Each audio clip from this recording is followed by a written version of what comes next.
Ça, c'était plus fort que moi. Devant la présence de cette personne, j'avais du mal à observer son visage tellement qu'il était dans la gloire. Mais je voyais sa robe, je voyais tout.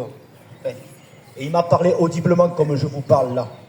Je suis tombé à genoux, je comprenais rien de ce qui m'arrive, je croyais que c'était les drogues et tout ça. Et non, c'était pas ça. C'était réellement le Fils de Dieu qui m'a apparu, c'est Jésus-Christ. Celui que je rejetais et celui que j'aimais pas. Et j'aimais pas du tout.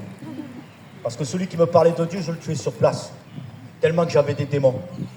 Les puissances des ténèbres, elles étaient sur moi, c'était terrible. Il m'est arrivé même des choses où je faisais dans le spirit, où on pouvait tuer des gens à distance. Une telle haine. Mais c'était un prix à payer de la mort. Parce qu'à 27 ans, moi j'étais rincé, c'était fini, j'étais mort. Je le savais, hein. J'arrivais à la mort, je le sentais. Je sentais même la mort sur moi me peser. J'avais les yeux vides, j'avais plus rien, j'avais plus rien à faire sur cette terre, je savais qu'à 27 ans j'étais mort. Mais là, ce soir-là, dans cette adoration, Jésus m'a apparu. Il m'a parlé audiblement. Il m'a donné le nom d'un pasteur d'une église évangélique qui était à 30 km de là où j'étais. Waouh! Moi j'ai dit, ouais, mais c'est quoi ça? Et en fait, ce qui m'a touché le plus, c'est que je me sentais ni condamné ni jugé. Mais je me suis senti aimé. Aimé parce que j'avais jamais été aimé de ma vie. Ma mère voulait m'avorter, j'ai eu des rejets de mes parents, de ma famille, de tout le monde. Tous les gens que je côtoyais m'ont rejeté. Je vivais un rejet de dingue, de fou, même de moi-même. Même moi, je ne me supportais pas, je ne m'aimais pas, je me rejetais moi-même. Et là, Jésus, je sentais tout un amour que je ne connaissais pas qui commençait à me pénétrer dans toutes mes cellules, mon corps, mon âme, mon esprit. La puissance de Dieu d'amour me visitait puissamment. Il me transmettait tout l'amour. Je sentais tout l'amour, quelqu'un m'aimait. Il m'aime, il m'aime. Et dans mon esprit, je disais, mais dans mon esprit, je savais que c'était Dieu. Alors que je ne le connaissais pas, je ne sais pas qui c'est. Mais il m'aimait, il m'aimait. Il dit pas le diable ne t'aime pas comme ça. Mais il m'aimait d'un amour puissant. Mais tellement puissant que je me suis retrouvé genoux. J'ai compris quelque chose. Et il m'a parlé audiblement, et puis il est parti. Il m'a donné le nom de ce pasteur d'une église évangélique à 30 km, comme j'ai dit. Et quelques temps après, je devenais fou. Satan, il n'arrêtait pas de me... J'étais possédé, j'étais un cas de possession. J'avais fait des pactes et tout de ça, j'avais fait des choses graves. Enfin bref, je ne vais pas rentrer dans les détails. Et j'ai pu réussir quelques temps après à chercher. À l'époque, c'était des annuaires dans les cabines, vous savez, il n'y avait pas le téléphone portable comme aujourd'hui. Et là, j'ai regardé dans l'annuaire, il y avait son nom, le nom du pasteur que Jésus m'a donné. Et dans la nuit, comme ça, parce que moi je vivais que de la nuit, hein, je ne vivais pas le jour, je vivais que la nuit comme un cafard, un cancrelat, vous savez. On vit que la nuit. Le jour, on dort. La nuit, c'est fait pour faire des choses. Et il était dans les ténèbres, en fait. Et là, quand je l'ai appelé, waouh, il a répondu. Et il m'a dit Gib. Ah bon? Moi, mon surnom de rue, c'était Gib. J'avais un surnom, c'était Gib. Et il m'a dit, mais, waouh! Ah oui, il faut qu'on te voie. J'ai dit, mais je fais quoi là? Je délire là, je fais... Et en fait, ce qui s'est passé, je suis pas allé à l'église parce que je pouvais pas aller à l'église la première fois. J'avais les cheveux longs jusqu'ici, j'avais les symboles nazis, j'avais le calibre, j'avais les poings américains, on ne sait jamais. Je dormais avec la hache, j'avais voilà, pas mal d'armes et j'avais des symboles de partout qui étaient, voilà, j'étais tout en noir, en black, là. Les Santiago et voilà quoi, les couteaux. Et... J'étais très méchant, très très très très méchant, très très violent, très méchant. Et là, ils n'ont pas voulu que j'aille à l'église de suite. Alors je suis allé dans une villa, dans un petit village, où il y avait des chrétiens qui sont réunis, et il y avait des groupes d'intercesseurs. Je n'étais pas au courant de rien, hein, d'accord? Je n'étais au courant de rien. Hein. Et ils ont fait ça derrière moi, hein, dans mon dos. Hein. C'est des cachotiers, les chrétiens. Hein. Mais avant, ils ont préparé le terrain. Ils ont dit, oh là, celui-là, il y a une armée des légions de démons qui vont arriver. Alors lui, l'église entière à minuit, pas minuit, il va falloir prier.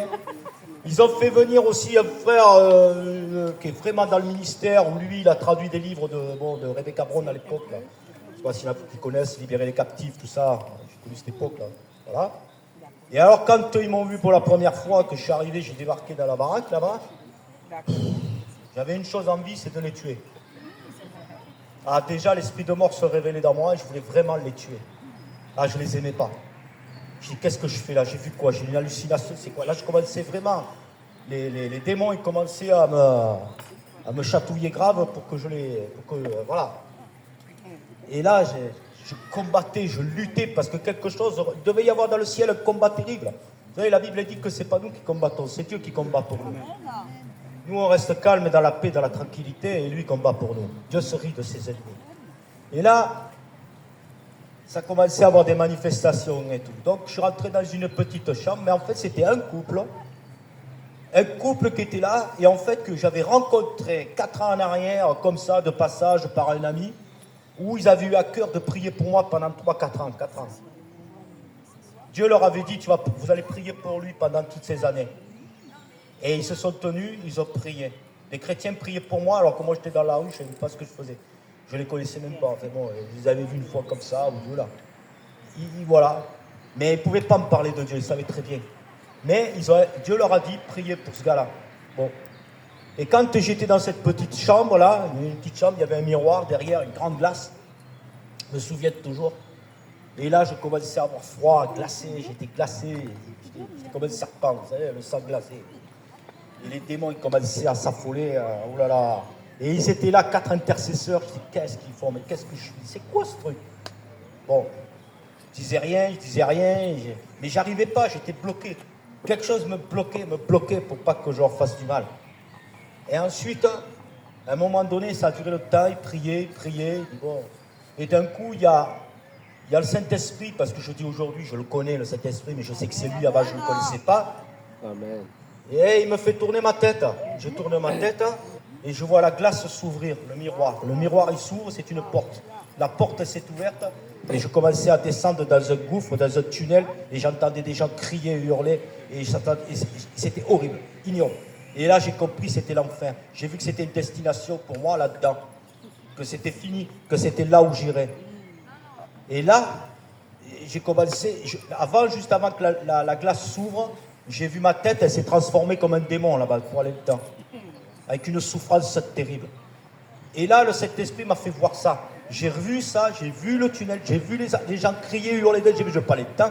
Et puis là, je me suis tourné et j'ai crié. J'arrivais pas à dire le nom de Jésus, il est sorti de ma gorge. Pour ceux qui connaissent tout ce que c'est le monde satanique, occulte et toutes ces choses, ou quand il y a des succubes, incubes, ça qui viennent vous voir, machin, qui vous paralysent, il n'y a que par la gorge. Voilà. Bon. Je ne pouvais pas ouvrir la bouche en fait. Satan m'empêchait d'ouvrir la bouche. Mais dans la gorge, j'ai sorti le nom de Jésus, comme ça. J'ai eu du mal, très mal. J'ai souffert pour dire le nom de Jésus. Vous savez, j'ai très souffert pour dire le nom de Jésus. Et quand je l'ai dit, bon, j'ai commencé à vomir. Il y a une fumée verte, phosphorescente, qui est sortie comme ça de mon corps. Les démons sont partis. Je suis tombé vidé comme un poisson et j'ai compris tout l'œuvre de la croix et tout complet. Le Saint-Esprit m'a tout révélé là. Amen. J'ai compris qui était Jésus. J'ai compris qui était le Seigneur Jésus-Christ. J'ai compris qui était le Saint-Esprit, qui était le Père. J'ai compris. Et là, d'un coup, je suis tombé amoureux de Jésus. Je suis tombé amoureux de Jésus. Tellement l'amour a pénétré dans moi, que tellement j'ai pris mes frères et sœurs et je les ai embrassés, je les aimais de tout mon cœur. Je suis venu avec des armes et je suis parti avec une Bible. Vous savez, la conviction de péché, toute la gloire est à Jésus, parce que c'est pas quelque chose d'humain, c'est pas possible. L'existence de Christ est réelle. Et quand après ça, cette conviction de péché, il y a eu les fruits de l'esprit que je ne connaissais pas encore. Parce que je suis venu après avec l'église. Vous savez, je ne parlais pas, hein, je parlais mal. Je disais un gros mot sur l'autre.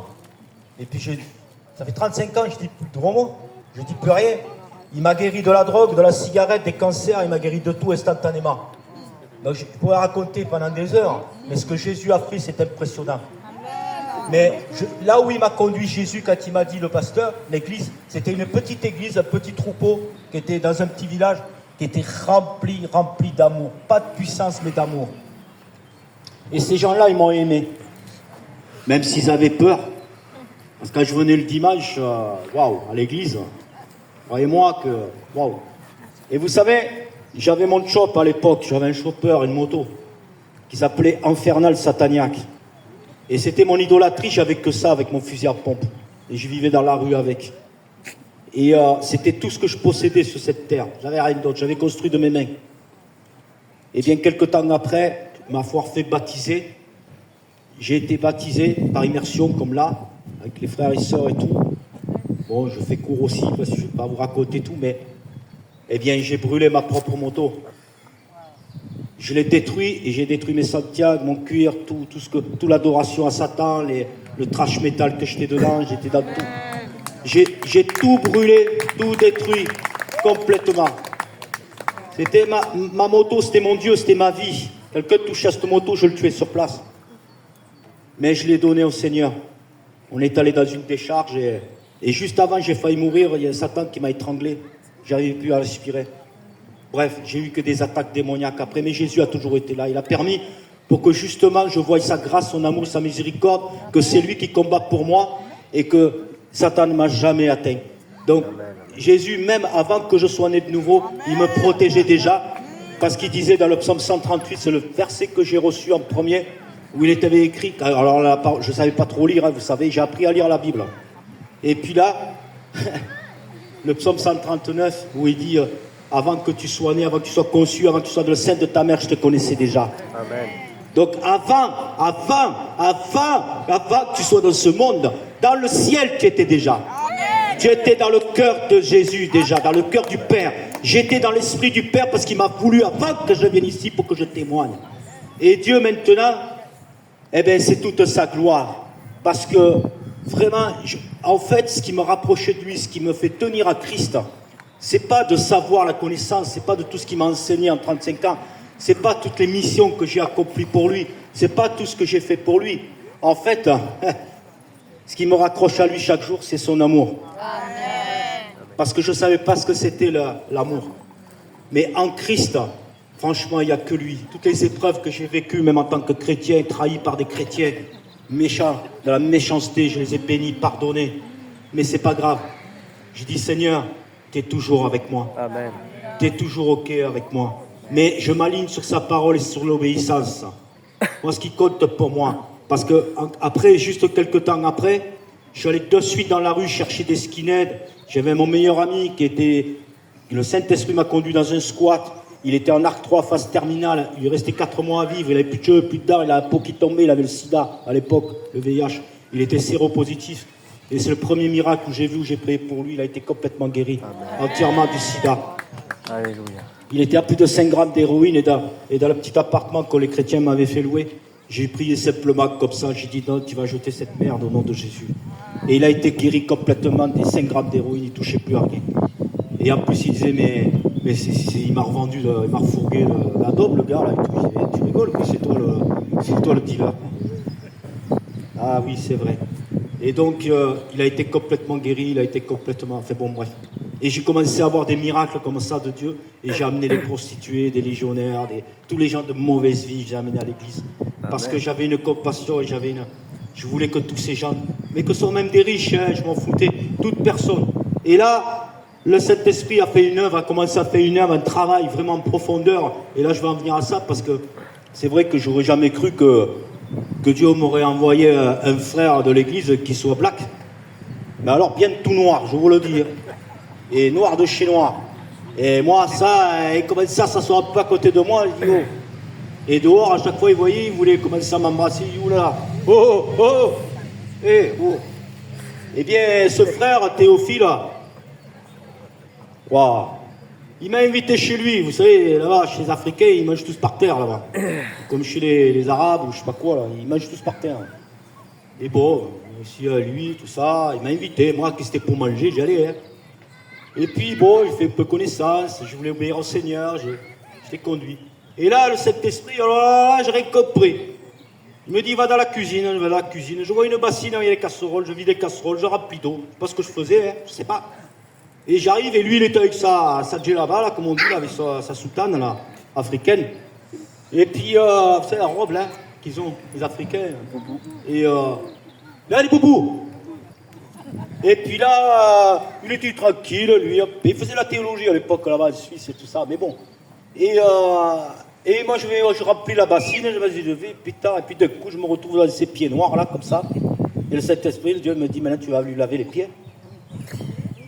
J'ai fait, what? Quoi? Ah, quand j'ai vu ces pieds noirs comme ça, j'ai dit, sérieux? Moi, je ne sais pas compris. Ben, je lui ai lavé les pieds. Et je me suis mis à pleurer. J'avais jamais pleuré une magie comme ça. J'ai dit, pleurer comme une madeleine. Je le dis avec, j'ai pas honte. Parce que c'est réel. Et d'un coup, il y a un amour qui est passé. Il a laissé le Saint-Esprit faire. C'était un Burkina, il est du Burkina. Et là, j'ai eu des guérisons avec ça. Une délivrance et une complète guérison. Oh là, j'ai commencé à aimer les Blacks maintenant. J'ai commencé à aimer les Noirs tellement que le Seigneur m'a envoyé 2 fois de Côte d'Ivoire. Je suis allé prêcher là-bas de Côte d'Ivoire, mais le Seigneur n'a pas fait que ça. Parce qu'il a dit maintenant, c'est pas que les Africains que tu étais contre toi. Maintenant, il y a les Juifs. Ah. Alors moi, les Juifs, c'est moi tranquille avec la croix nazie. Eh bien non, le Seigneur a dit maintenant, voilà, tu vas aller à Nîmes, c'était le Yom Kippour, on me rappellera toujours là-bas, et c'était l'époque des attentats là. Et ils avaient fermé la rue et tout. Je sais pas comment je suis rentré là-dedans, peut-être invisible, il y avait les flics et tout, enfin, les policiers, pardon.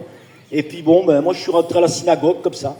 Je vois le rabbin, il me regarde comme ça, ouais, il restait stoïque. Je dis, oh attendez, il y avait les 2 grosses pierres de la loi, je me rappelle toujours gravées. Et je regarde le rabbin, je sais pas, j'étais un rabbin, moi, je ne sais rien, j'étais le rabbin. Et je dis, écoutez-moi bien, je veux que vous m'écoutez. Je dis, vous savez, Jésus-Christ est venu dans ma vie. C'est le Messie, c'est le Mashiach. C'est lui, le ressuscité. Moi, il a fait ça pour moi, pas. Et aujourd'hui, je ne viens pas pour que vous me demandez, vous convertissez. Je vous demande pardon à vous et à votre peuple d'avoir été raciste envers vous et avoir été, comment on dit, antisémite contre vous. Je vous ai fait beaucoup de mal. Et il a pleuré. Il a été touché tellement qu'il y avait l'onction.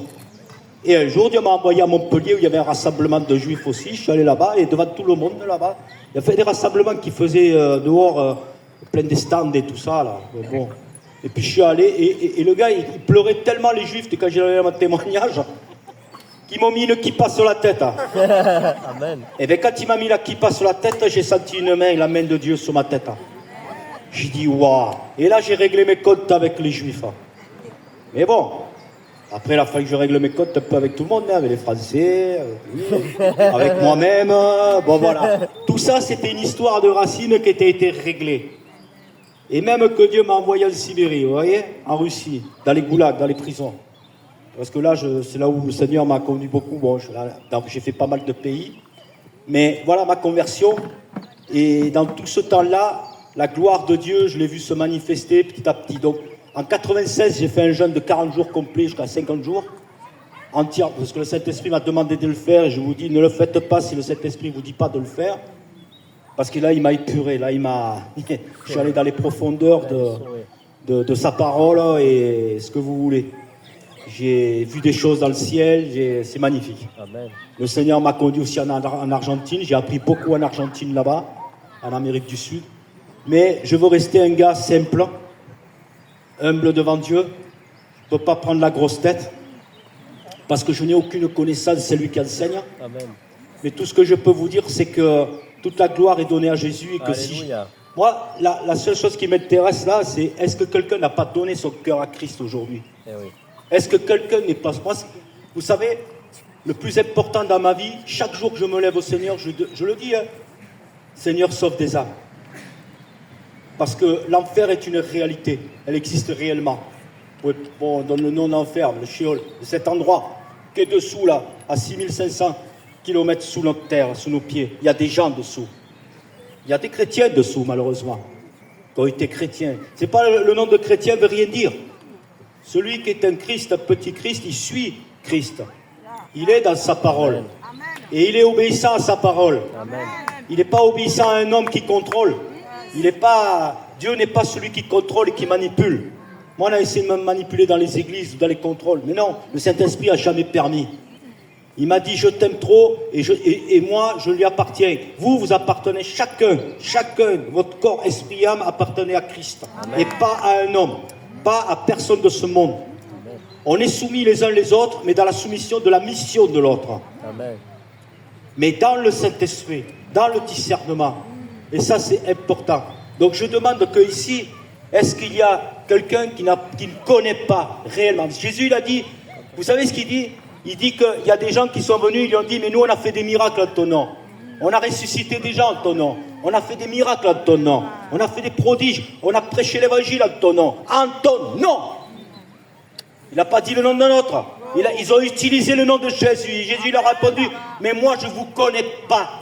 Vous qui commettez quoi? L'iniquité. Amen. Et malheureusement, il y a beaucoup de... Et ce n'est pas un jugement que je dis. Moi je juge personne, je condamne personne. Chacun le verra devant Dieu parce que Dieu dit, chacun est responsable et il verra devant le Seigneur. Amen. Dieu n'accuse personne et ne juge personne et condamne personne. Les gens qui vont en enfer, ce sont des gens qui, par eux-mêmes, ils se jugent eux-mêmes. C'est pas Dieu. Dieu, il n'a pas créé l'enfer pour les gens, mais pour Satan et ses démons, mais pas pour les êtres humains. Oui. Donc, s'il y a une âme ici, s'il y a quelqu'un ici qui n'est pas réellement né de nouveau, réellement je dis, né de l'esprit, né d'en haut, pas d'une croyance, d'une quelconque religion, mais une relation intime avec le Saint-Esprit, une relation avec Jésus-Christ de Nazareth, une relation avec le Père, intime, juste, droite. N'est pas parfait, c'est vrai, mais c'est lui qui nous rend parfaits. Parce que c'est si on le veut, c'est une question de volonté. Parce que moi, j'ai dit, Seigneur, jamais je pourrais pardonner quelqu'un, jamais je pourrais m'adresser à un black. Mais si Dieu l'a fait, c'est parce que je l'ai voulu aussi. Parce que je l'ai désiré dans mon cœur. Je ne veux pas être comme ça, j'ai dit. J'étais esclave depuis trop longtemps par le diable. Je veux que tu me libères. Il m'a libéré de tout ça. Et il m'a rempli maintenant de son amour pour les autres. Mais remplir de son amour, c'est pas être aussi stupide. On n'est pas des brebis stupides, bêtes. Mais ces brebis entendent sa voix, ils les connaissent. Amen. Lui, il sait qui est dans la bergerie et il sait qu'il n'est pas. Le seul juge, c'est Dieu. Personne n'a le droit de dire celui-là, il doit rentrer ou il ne doit pas rentrer dans le ciel. Ça ne nous appartient pas. Donc ici, s'il y a quelqu'un, une personne qui a besoin de Jésus-Christ, le réel, le vrai, celui qui existe, celui qui est ressuscité, réellement ressuscité, celui qui veut donner son cœur à Jésus réellement, eh bien, qui vienne à Christ. Amen. Qui voit un ancien, quelqu'un, un frère, une sœur, et qui reconnaît dans l'humilité, moi je suis un pécheur. Moi je suis, et encore le mot péché, ça n'existe pas. C'est j'ai raté le but, j'ai manqué la cible. Et Dieu va te ramener dans le chemin. Amen. Parce que de dire à quelqu'un que c'est un pécheur, c'est lui montrer du doigt qu'il est sale. Et Dieu ne te regarde pas comme ça, sale. Il te regarde déjà parfait. Amen. Est-ce que vous savez que... Je vais vous expliquer quelque chose spirituellement que Satan cache et qu'il détourne. Il utilise la parole en fait, il utilise la Bible comme il a utilisé dans le désert à Jésus pour lui répondre. Il a utilisé le psaume 91. Lui ne se démonte pas, c'est le chef des religieux. Satan est le chef des religieux. C'est lui qui a dit aux pharisiens de crucifier Christ sous l'ordre du Père. Mais moi je vais vous dire une chose. Jésus lui, il veut nous amener à cette intimité profonde, une intimité qui soit réelle, authentique. Eh bien, je vais vous dire une chose, ce que le diable raconte. Ne croyez pas si on vous dit que vos enfants ne soient pas sauvés, c'est un mensonge. Parce que c'est prouvé dans la parole, et même Jésus me l'a dit personnellement, à cause de mes enfants, des situations que j'ai traversées pénibles, dans les épreuves. Eh bien, même qu'un ange m'a apparu, et qui m'a parlé, ne crains point. Et il m'a parlé tout le long de sa parole. Je dis ça parce que j'ai dans l'esprit que le Saint-Esprit veut vous dire quelque chose. Sachez que Jésus à la croix, il a déjà tout accompli pour que tout le monde soit sauvé. Que tout le monde soit guéri. Tout le monde hérite le royaume de Dieu. Ça, il a fait parfaitement, il a accompli. On n'a pas besoin de dire aux âmes, eh bien écoute, tourne-toi vers Jésus, tu vas être sauvé, tout ça. Non, Jésus l'a fait, il a accompli. Maintenant, c'est à toi d'accepter le Christ. Tu n'as plus qu'à accepter Jésus. Tu n'as plus qu'à dire oui. Oui, c'est un mariage. Oui, c'est une alliance. Eh bien, je vais vous dire, vos enfants, à cause de l'alliance, ils sont sauvés. Quand Noé il est rentré dans l'arche, il n'est pas rentré tout seul. Il a amené sa famille avec lui. Et il a dit, toi et ta famille sera sauvée. Dans Marc 16, il a dit au geôlier qui voulait se suicider, toi et ta famille sera sauvée. Rahab, la prostituée, avec Josué. Et il a dit, puisque tu as gardé les deux espions, tu as béni Israël. Toi et ta famille sera sauvée. Et dans les psaumes de David, et dans tout le long de la parole, où il dit, toi et ta descendance, jusqu'à la 10e génération, parce que tu as cru à la parole de Dieu. Parce que tu as cru, toi et ta famille, tu seras sauvés.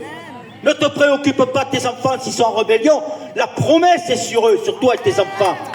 Dans les actes, il est écrit cela aussi. Ils étaient tous ensemble.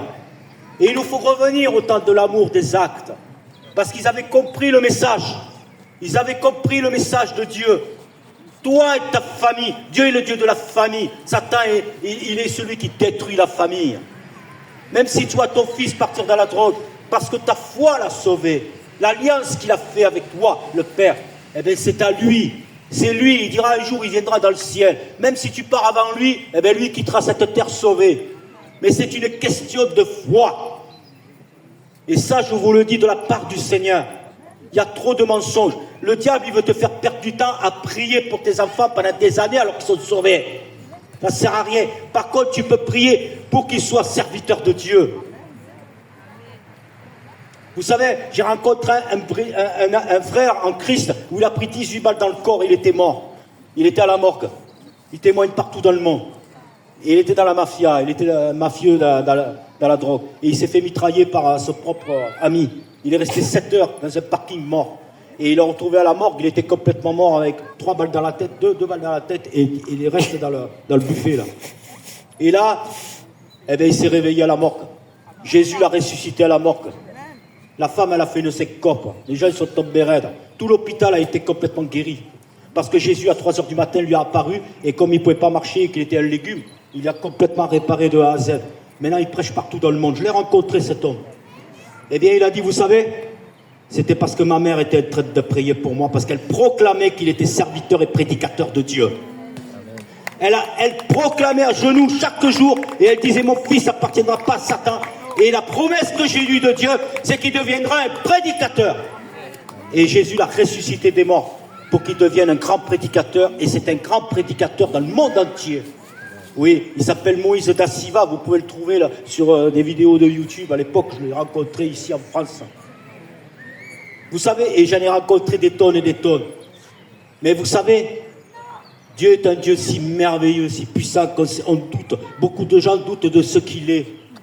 Mais Jésus, il veut que notre vie soit vraiment, clairement, à lui, entièrement. Est-ce que tu as donné ta vie à lui entièrement?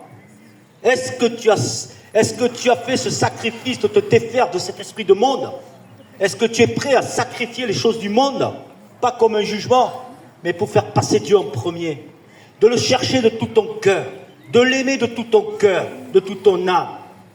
Oui, moi je suis une preuve, je sais pas, j'étais un déchet humain. Moi je méritais la GN, honnêtement je méritais la GN comme Paul le dit, je le reconnais. Moi j'ai honte, tous les jours je prends la Sainte Seine, tous les jours je me mets devant Jésus, tous les jours en mémoire de lui je me rappelle de ce qu'il a fait, puis 35 ans. Waouh, mais comment ne pas être reconnaissant à ce Dieu merveilleux? J'ai abandonné toutes les mauvaises voies parce qu'il m'a donné la capacité de le faire par le Saint-Esprit. Parce que j'ai décidé, j'ai choisi de servir un grand Dieu merveilleux. Même si on m'a rejeté. Ce n'est pas les païens qui me rejettent. J'ai un ministère auprès des bikers de France, de partout dans le monde, dans des milieux terribles.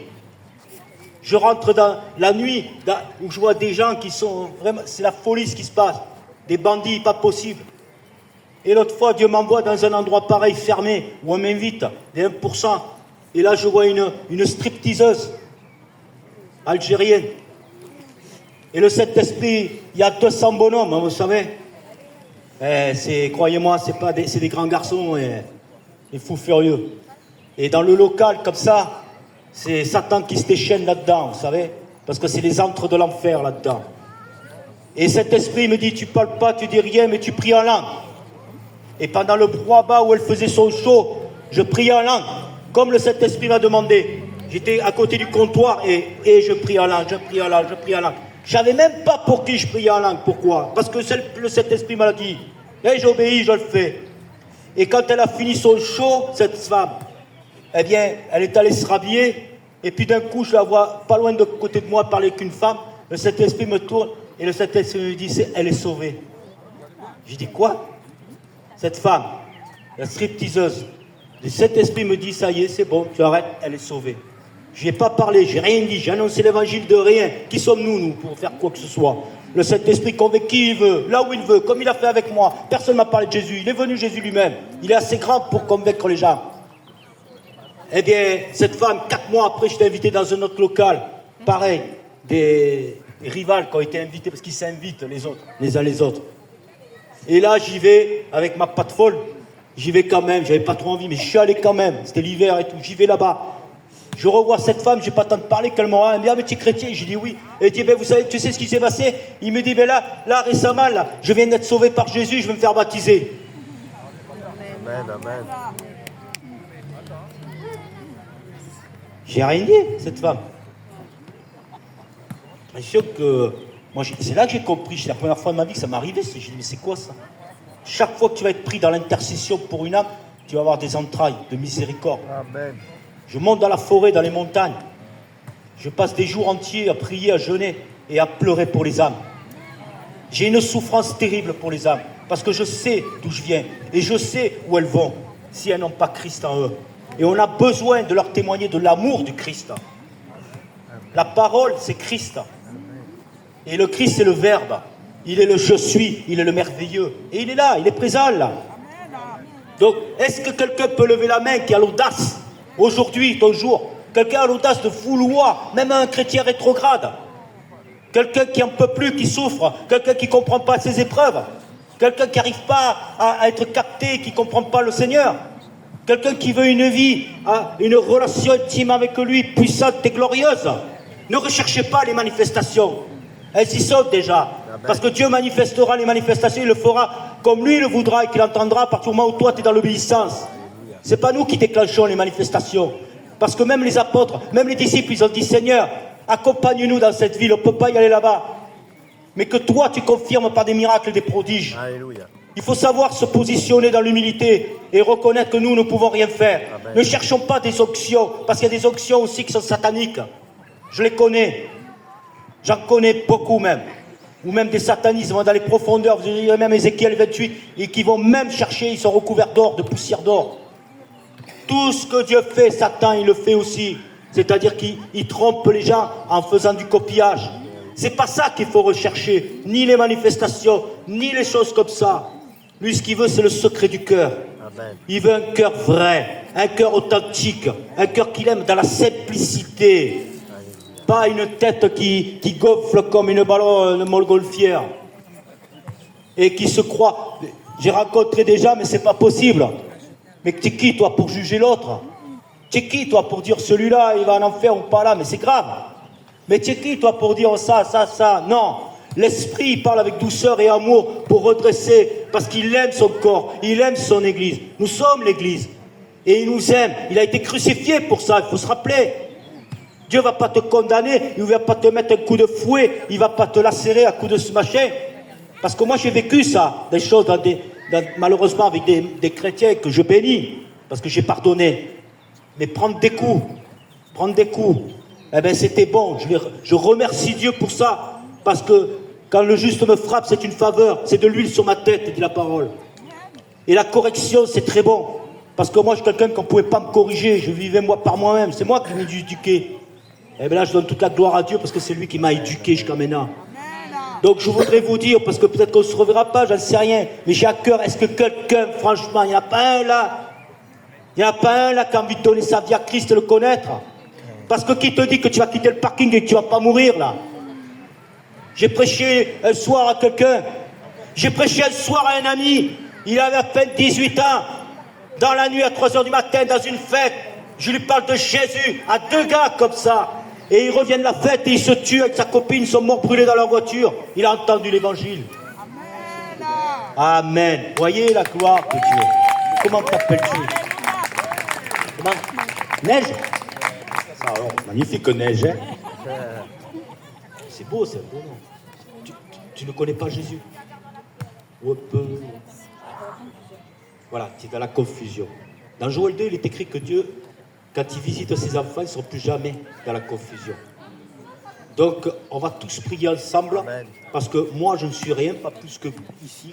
Même Dieu utilise un petit enfant, de 2 ans, mais tu es venu, tu as eu l'audace de venir, tu as eu le courage de venir, ma sœur, et nous allons prier avec tout l'amour de notre cœur pour que le Saint-Esprit t'enlève cet esprit de confusion et que tu connaisses le Christ Jésus, le Yeshua, le Mashiach. Parce que tu es une très bonne personne.